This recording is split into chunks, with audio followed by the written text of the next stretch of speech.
నమస్కారం TCN news కు స్వాగతం. ముందుగా ముఖ్యాంశాలు. సముద్ర కోత నివారణకు చర్యలు తీసుకోనున్న కేంద్ర ప్రభుత్వం. నరసాపురం నియోజకవర్గంలో ప్రకటించిన కేంద్ర ఆర్థిక శాఖ మంత్రి నిర్మలా సీతారామన్. వైఎస్ఆర్ కళ్యాణమస్తు షాదీతో పాటు వివాహాలకు జిల్లాలో 2,80,00,000 ఇచ్చిన జగన్ ప్రభుత్వం. భీమవరం కలెక్టరేట్ సభలో వెల్లడించిన ఎమ్మెల్సీ రవీంద్రనాథ్. హర్షం వ్యక్తం చేసిన లబ్ధిదారులు. తణుకులో భక్తి శ్రద్ధలతో నిర్వహించిన భీష్మ ఏకాదశి పూజలు.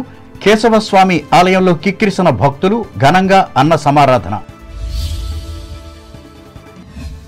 ప్రజా సమస్యల పరిష్కారం కోసం కేస్ గట్టు గ్రామం నుంచి ఆరంభమైన మాజీ ఎమ్మెల్యే ఆర్మిల్లి పాదయాత్ర. ఆశీస్సులు అందించిన మాజీ ఎంపీ సీతారామలక్ష్మి. భారీ సంఖ్యలో పాల్గొన్న కార్యకర్తలు.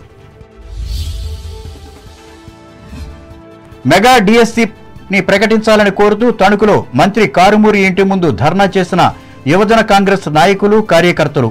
ఆధ్వర్యం వహించిన రాష్ట్ర అధ్యక్షులు రామారావు. బర్డ్ ఫ్లూ ప్రచారాన్ని నమ్మొద్దు. తణుకులో ప్రజలకు హితవు పలికిన పశుసంవర్ధక శాఖ అధికారి డాక్టర్ మురళీకృష్ణ. తణుకులో నిర్వహించిన ప్రపంచ సామాజిక న్యాయ దినోత్సవం. సామాజిక ఆర్థిక న్యాయం అందరికీ అందాలన్న న్యాయవాదులు. ఆచంట నియోజకవర్గంలో ఆడుదాం ఆంధ్ర విజేతలకు బహుమతులు అందించిన ఎమ్మెల్యే చెరుకువాడ. తూర్పుగోదావరి జిల్లాలో కళ్యాణమస్తు షాదీ తోఫాల పథకాల ద్వారా లబ్ధి పొందిన 315 యువ జంటలు. రాజమండ్రిలో వివరించిన తూర్పుగోదావరి జిల్లా కలెక్టర్ మాధవీలత. కోరుమామిడి అభివృద్ధి భవనాలను ఆరంభించిన నిడదవోలు ఎమ్మెల్యే శ్రీనివాసనాయుడు. వేలువెన్నులో గడప గడపకు పర్యటన. వైభవంగా అంతర్వేది లక్ష్మీ నరసింహస్వామి రథోత్సవం. 2 తెలుగు రాష్ట్రాల నుంచి తరలివచ్చిన భక్తులు. పర్యవేక్షించిన ఎమ్మెల్యే రాపాక, కలెక్టర్ హిమాంశు శుక్లాలు. చేతి వృత్తుల పరిరక్షణ పథకాలను సద్వినియోగం చేసుకోవాలి. అమలాపురంలో ఉద్బోధించిన జిల్లా రెవెన్యూ అధికారి వెంకటేశ్వర్లు. కేంద్ర ఆర్థిక శాఖ మంత్రి నిర్మలా సీతారామన్ మంగళవారం పశ్చిమ గోదావరి జిల్లాలో పర్యటించారు. ఆమెకు ప్రజలు ఘనస్వాగతం పలికారు. తొలుత పెనుగొండలోని శ్రీ వాసవి కన్యకా పరమేశ్వరి అమ్మవారి దేవాలయంలో నిర్వహించిన ప్రత్యేక పూజా కార్యక్రమాల్లో పాల్గొన్నారు. అమ్మవారికి కేజీన్నర బంగారంతో తయారు చేయించిన కిరీటంతో అలంకరించారు. అనంతరం నరసాపురం నియోజకవర్గ పరిధిలో పెదమైనవాని లంక గ్రామంలో నిర్మించిన డిజిటల్ కమ్యూనిటీ సెంటర్ను సందర్శించారు. ఈ సందర్భంగా ఆమె విలేకరులతో మాట్లాడుతూ పీఎం లంకలో సముద్ర కోత నివారణకు రక్షణ చర్యలు చేపట్టామన్నారు. దీని నివారణకు పటిష్టమైన రక్షణ గట్టు నిర్మాణానికి టెండర్ ఖరారు చేసినట్లు వెల్లడించారు. త్వరలోనే పనులు ప్రారంభిస్తామని ప్రకటించారు. దేశీయ స్థాయిలో ఇది తొలి ప్రయోగాత్మక ప్రాజెక్టుగా వివరించారు. పనులు చేపట్టి సంస్థ అంతర్జాతీయ స్థాయిలో పేరుగాంచిందన్నారు. ఈ కార్యక్రమంలో రాష్ట్ర ఆర్థిక శాఖ మంత్రి బుగ్గన రాజేంద్రనాథ్, జిల్లా కలెక్టర్ సుమిత్ కుమార్ గాంధీ, నరసాపురం ఎమ్మెల్యే ప్రభుత్వ chief whip Mudunuri Prasadaraju, Bhimavaram RDO K Srinivasaraju, మాజీ మంత్రి పీతాని సత్యనారాయణ, వివిధ శాఖల అధికారులు తదితరులు పాల్గొన్నారు.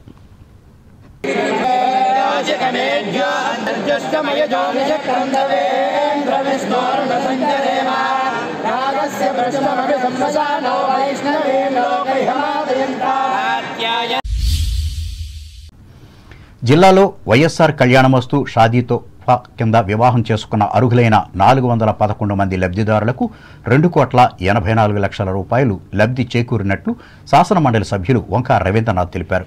పశ్చిమ గోదావరి జిల్లా కేంద్రమైన భీమవరం కలెక్టరేట్లో వైఎస్ఆర్ కళ్యాణమస్తు వైఎస్ఆర్ షాదీ తోఫా కింద వివాహం చేసుకున్న అర్హులైన లబ్ధిదారులకు మంగళవారం ఆర్థిక సహాయాన్ని అందించే కార్యక్రమంలో ఆయన పాల్గొని మాట్లాడారు. కుటుంబాల్లోని ఆడపిల్లలకు ఆర్థిక సహాయాన్ని జగనన్న ప్రభుత్వం అందిస్తుందన్నారు. ముందుగా నూతన దంపతులు అందరికీ మనస్ఫూర్తి శుభాకాంక్షలు. మీరందరూ హ్యాపీగా ఉండాలని, చక్కగా సంసారం చేసుకుంటూ మంచి లైఫ్ లీడ్ చేసి మనం కోరుకుంటూ ఈ రోజు మన ప్రభుత్వం, మన ముఖ్యమంత్రి గారు జగన్మోహన్ రెడ్డి గారు ఒక చక్కటి స్కీమ్ ఇచ్చారు. స్వతహాగా మనకు సామెత ఉంది, ఇల్లు కట్టి చూడు, పెళ్లి చేసి చూడని. ఈ రెండు చాలా చాలా డిఫికల్ట్ టాస్క్లు. ఇల్లు కట్టినా, పెళ్లి చేసినా మిడిల్ క్లాస్ కుటుంబం కానీ, లోవర్ మిడిల్ క్లాస్ కుటుంబం కానీ అప్పుల పాలైపోతూ ఉంటారు. ఇలా అప్పుల రూపాయలు కాకూడదు, అందరూ బాగుండాలి, మీరు ఎకనామికల్ గా స్ట్రాంగ్ గా ఉన్న భావంతో స్కీమ్ పెంచి ముఖ్యంగా గతంలో 40,000 ఉండేదాన్ని 1,00,000 రూపాయలు చేయడం, 1,50,000 చేయడం, అలాగే ఇంటర్ కాస్ట్ మ్యారేజ్ కూడా వాళ్ళు బాగా రెగ్యులేట్ చేయడం, అలాగే ఉమెన్ ఎడ్యుకేషన్ అనేక చక్కటి స్కీమ్స్ పెట్టి అందరికీ సంఘంలో ఉండేటటువంటి ఎవరైతే ఆర్థికంగా అనుకుంటున్నారో వాళ్ళు సపోర్ట్ వచ్చేలా చేశారు. మరి ఇలాంటి కార్యక్రమంలో ముఖ్యంగా మన జిల్లాలో ఇప్పుడు 411 మంది మరి బెనిఫిషరీస్ అయ్యారు. వీరికి 2.84 crores రూపాయలు ఈ రోజు పంపిణీ చేశారు. ఈ కార్యక్రమంలో గ్రామ వార్డు సచివాలయ అధికారి కేసీహెచ్ అప్పారావు, సాంఘిక సంక్షేమ శాఖ అధికారి కె శోభారాణి, ట్రైబల్ వెల్ఫేర్ అధికారి డి పుష్పరాణి, బీసీ సంక్షేమ శాఖ అధికారి జి గణపతిరావు తదితరులు పాల్గొన్నారు. భీష్మ ఏకాదశిని తణుకు ప్రాంతంలో అత్యంత భక్తి శ్రద్ధలతో జరుపుకున్నారు. ఇందులో భాగంగా పట్టణంలోని కేశవస్వామి దేవాలయానికి మంగళవారం భక్తులు పెద్ద సంఖ్యలో విచ్చేసి ప్రత్యేక పూజలు, అభిషేకాలు నిర్వహించారు. ఈ సందర్భంగా ఆలయంలో పెండ్లి కుమారుడు, పెండ్లి కుమార్తెలుగా స్వామి అమ్మవార్లను ముస్తాబు చేశారు. పరమ పవిత్రమైన ఈ పర్వదినానికి మూల పురుషులు భీష్మ పితామహుడు. ధర్మశాస్త్రాలు క్షుణ్ణంగా తెలిసిన జ్ఞాని అయిన మహావిష్ణువుకు అతి ప్రీతికరమైన మాఘశుద్ధ ఏకాదశిని తన పేరుతో బహుమానంగా ఆ స్వామి నుంచి పొంది భీష్మ ఏకాదశిగా పిలిపించుకున్న భీష్మాచార్యుడు భారత ఆధ్యాత్మిక చరిత్రలో ప్రముఖునిగా పేరొందారు. ఈ నేపథ్యంలోనే ప్రతి ఏటా భీష్మ ఏకాదశిని ఘనంగా నిర్వహించుకోవటం సనాతన సాంప్రదాయంగా వస్తోంది. దీనిని పురస్కరించుకుని కేశవస్వామి ఆలయంలో వివిధ దైవ కార్యక్రమాలను నిర్వహించారు. ఈ మేరకు స్వామికి ఏర్పాటు చేసిన రథోత్సవం నేత్రపర్వంగా జరిగింది. అలాగే భారీ అన్న సమారాధన ఏర్పాటు చేశారు. ఈ కార్యక్రమాల్లో వైఎస్ఆర్ కాంగ్రెస్ పార్టీ సీనియర్ నాయకులు చిట్టూరి శ్రీ వెంకట సుబ్బారావు, ఆలయ కమిటీ సభ్యులు పాల్గొన్నారు.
ప్రజా సమస్యల పరిష్కారం కోసం తణుకు మాజీ ఎమ్మెల్యే ఆర్మిల్లి రాధాకృష్ణ నియోజకవర్గంలో సకల జనుల చైతన్య పేరుతో చేపట్టిన పాదయాత్ర అత్తిలి మండలం కె సముద్రపు గట్టు నుంచి ప్రారంభించారు.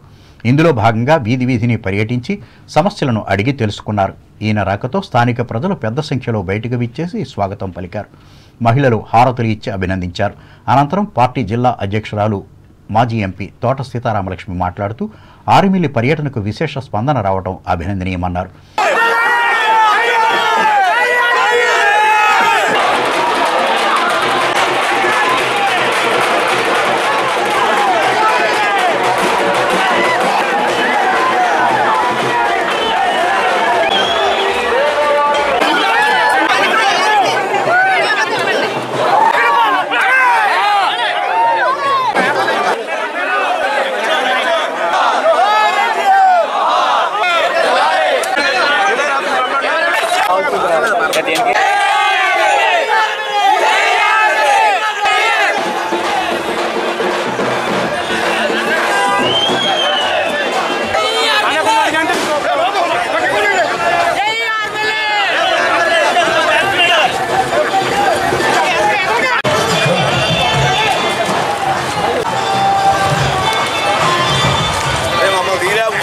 అలాగే ఆర్మిల్లి వెంకటరత్నం గారి మనవడు రాధాకృష్ణ గారు ఎమ్మెల్యేగా ఎన్నో మంచి కార్యక్రమాలకు కాన్స్టిట్యూన్సీలు జరగడం మనందరికీ తెలుసు. సింగపూర్ నుంచి బిజినెస్ చేసుకుంటూ వచ్చినప్పటికీ కూడా మంచి మెజార్టీతో నెగ్గించిన ఘనత తెలుగుదేశం పార్టీ కార్యకర్తలది, నాయకులది. అవునా కాదా? వైటి రాజా గారు కానీ, వెంకటరత్నం గారు కానీ పార్టీకి ఎన్నో రకాలుగా సేవలు అందించారు ఈ తణుకు నియోజకవర్గంలో. మళ్ళీ వెంకటరత్నం గారు మనవడగా ఆయన రావటం, మంచి మెజార్టీతో మీరు నెగ్గించడం, మరి మీలో మమేకమై ఒక మనిషిగా ఆయన ఎన్నో మంచి కార్యక్రమాలు చేయడం మనందరికీ తెలుసు. కానీ గడిచిన 5 సంవత్సరాలుగా అంటే చెప్తున్నారు 4 నెలల 9 నెలలుగా మరి ఆయన తక్కువ మెజార్టీతో వెనకబట్టడం. అయినప్పటికీ కూడా మీ ప్రజల్ని ఇక్కడ ఉన్న ప్రతి గ్రామంలో కూడా ఆయన, నేను రోజు కూడా టీవీ కానీ ప్రతిదీ చూస్తూనే ఉంటాను.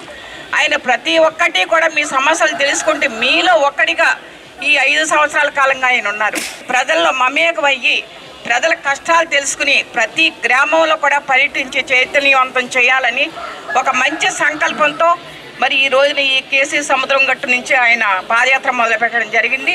దానికి విజయవంతం చేయడానికి వచ్చిన ప్రతి ఒక్కరికి కూడా, కార్యకర్తలకి, నాయకులకి, ప్రతి ఒక్కరికి కూడా పేరు పేరున నమస్కారాలు, ధన్యవాదాలు తెలియజేసుకుంటూ 5 సంవత్సరాలుగా మరి రాష్ట్రం ఏ పరిస్థితుల్లో ఉందో రాధాకృష్ణ గారు ఏ రోజుని కూడా మీలో ఉంటూ ప్రతిరోజు కూడా ప్రతి పాదయాత్ర చేస్తూ మీ అందరినీ కష్టాలు తెలుసుకుంటూ మీలో ఒకటిగా ఉన్నారు. ఈ రోజున ఆయన ప్రతి గ్రామంలో పర్యటించి ప్రతి గడపకి వెళ్ళి ఈ రోజున రాష్ట్రం ఉన్న పరిస్థితి కానీ, మన నియోజకవర్గం ఉన్న పరిస్థితి కానీ తెలియజెప్పే విధంగా ఈ కార్యక్రమాన్ని తీసుకోవడం చాలా చాలా సంతోషం. ఈ కార్యక్రమంలో పార్టీ రాష్ట్ర కార్యనిర్వాహక కార్యదర్శి డాక్టర్ దుమ్మేటి వెంకట సుధాకర్, మున్సిపల్ మాజీ చైర్మన్ పరిమి వెంకన్నబాబు, పార్టీ జిల్లా ఉపాధ్యక్షులు బసవ రామకృష్ణ, అత్తిలి, ఇరగవరం, తణుకు మండల శాఖల అధ్యక్షులు అనాల ఆదినారాయణ, గోపిశెట్టి రామకృష్ణ, పీతాని మోహన్, పట్టణ అధ్యక్షులు కలగర వెంకటకృష్ణ, నాయకులు చుక్కా సాయిబాబా, తమరాపు రమణమ్మ, గుబ్బల శ్రీనివాస్, తోట నాగేంద్ర, అలితి సత్యనారాయణ, ఓమి రాంబాబు, పోతిరెడ్డి శ్రీనివాస్, బొంతు శ్రీనివాసులు పాల్గొన్నారు.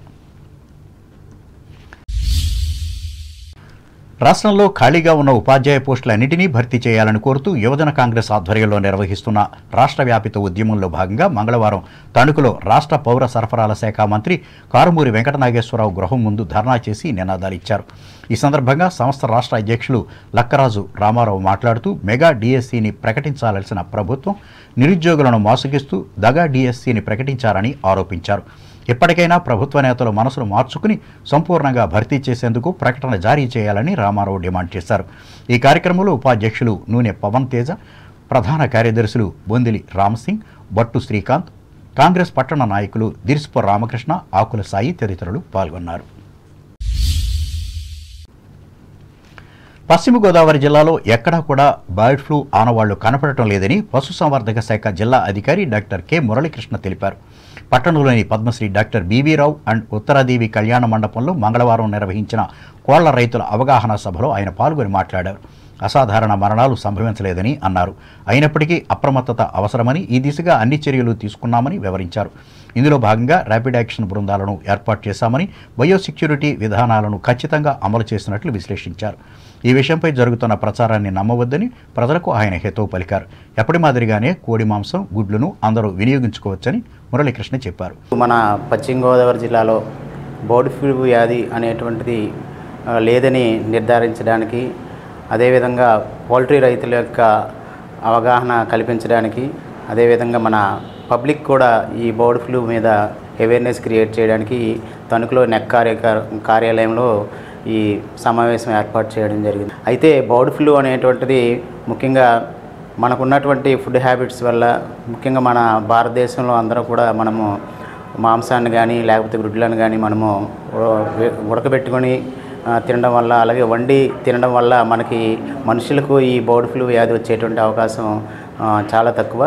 అదేవిధంగా పౌల్ట్రీ ప్రోడక్ట్స్ కానీ లేకపోతే చికెన్ కానీ కన్జ్యూమ్ చేయడం వల్ల బర్డ్ ఫ్లూ వ్యాధి అనేటువంటిది రాదు. అందువల్ల మొట్టమొదటిగా నేను చెప్పేది ఏంటంటే ప్రజలు నిరభ్యంతరంగా ఎగ్ ప్రోడక్ట్స్, అదేవిధంగా చికెన్ ప్రోడక్ట్స్ని కూడా తినడానికి ఏ విధమైనటువంటి సందేహం లేదు.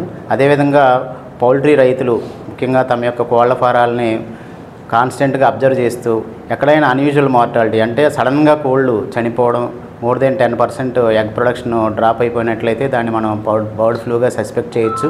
కానీ అటువంటి సంఘటనలు ఇంతవరకు కూడా మన జిల్లాలో ఎక్కడా లేదు. పశు వైద్యులు అందరూ కూడా తమ పరిధిలో ఉన్నటువంటి కోళ్ళ ఫార్మ్స్ని సంప్రదించి కోళ్ళ రైతులకు అవసరమైనటువంటి సలహాలు సూచనలు చేస్తున్నారు. అదేవిధంగా ముఖ్యంగా బయోసెక్యూరిటీ అనేటువంటిది చాలా ముఖ్యం. కోళ్ళ ఫారాల యజమానుల్ని కూడా బయట వారిని ఎవరిని అనుమతించకుండా, అదేవిధంగా ముఖ్యంగా నెల్లూరు వంటి ప్రాంతం నుంచి ఎగ్ ప్రోడక్ట్స్ కానీ లేకపోతే చిక్స్ కానీ ఇవన్నీ కూడా ఏమీ తెప్పించుకోకుండా బయోసెక్యూరిటీ అదేవిధంగా ఫుడ్ ప్యాడ్స్ మెయింటైన్ చేయడం ద్వారా మనం ఈ బర్డ్ ఫ్లూని అరికట్టవచ్చు. ఈ సమావేశంలో పశుసంవర్ధక శాఖ Tadepalligudem division deputy director doctor LK Sudhakar, assistant director doctor K Narasimharao, పశు వైద్య అధికారి K Shankar, national egg coordination committee Godavari zone అధ్యక్షులు గుడితి గంగాధర్రావు, ఆంధ్రప్రదేశ్ పౌల్ట్రీ ఫెడరేషన్ ఉపాధ్యక్షులు కోమటపల్లి వెంకట సుబ్బారావు, కార్యదర్శి అట్కూరి దొరయ్యలు పాల్గొన్నారు. ప్రపంచ సామాజిక న్యాయ దినోత్సవాన్ని తణుకులో మంగళవారం ఘనంగా నిర్వహించారు. ఈ సందర్భంగా టీసీఎన్ ప్రత్యేక కథనాన్ని అందిస్తోంది. భారత రాజ్యాంగం పౌరులందరికీ సామాజిక, ఆర్థిక, రాజకీయ న్యాయాన్ని అందిస్తానని భరోసా ఇచ్చింది. సమాజంలో అన్ని వర్గాలకు ఈ 3 రకాల న్యాయాలు దక్కినప్పుడే సమ్మిళిత అభివృద్ధి సమకూరుతుంది. ఈ గమ్యం ఇంకా మనకు అందనంత దూరంలో ఉంది. వివిధ వర్గాల సమూహమైన భారతదేశంలో సామాజిక న్యాయాన్ని విస్మరించినా, వక్రీకరించినా యావత్ దేశానికి తీరని హాని కలుగుతుంది. దీన్ని నివారించాలంటే అత్యంత బలహీన వర్గాల ప్రజలకు సైతం అభివృద్ధి అవకాశాలు లభించాలని సామాజికవేత్తలు ఉద్ఘాటిస్తున్నారు. కానీ స్వాతంత్రం వచ్చినప్పటి నుంచి కులమత వర్గమైన అసమానతలు కొనసాగుతూనే ఉన్నందువల్ల సామాజిక న్యాయం సుదూర స్వప్నంగానే మిగిలిపోయింది. నేటి మన ఆధునిక సమాజంలోనైనా అందరికీ మంచి అవకాశాలు వచ్చే విధంగా అందరూ కృషి చేయవలసిన అవసరం ఉంది. ఈ నేపథ్యంలో తణుకు కోర్టుకు చెందిన న్యాయ సేవాధికార సంస్థ ఆధ్వర్యంలో పట్టణానికి చెందిన సోషల్ వెల్ఫేర్ కళాశాల హాస్టల్ విద్యార్థులకు మంగళవారం నిర్వహించిన న్యాయ విజ్ఞాన సదస్సులో ఫస్ట్ క్లాస్ మేజిస్ట్రేట్ ఏవి నాగరాజు ముఖ్య అతిథిగా పాల్గొని మాట్లాడారు. అనేది మన ఐక్యరాజ్య సమితి ఫిబ్రవరి 20ని సామాజిక న్యాయం అందరికీ జరగాలి, ఎటువంటి భేదాలు అంటే ఇర్రెస్పెక్ట్ ఆఫ్ రిలీజియన్, క్యాస్ట్, ఏజ్ ఇలాంటి ఫ్యాక్టర్స్ ఏమీ లేకుండా అందరికీ సమాన సామాజిక న్యాయం జరగాలని చెప్పి ఈ ప్రపోజల్ తీసుకొచ్చి ఈ డేని వరల్డ్ సోషల్ జస్టిస్ డేగా సెలబ్రేట్ చేసుకుంటారు.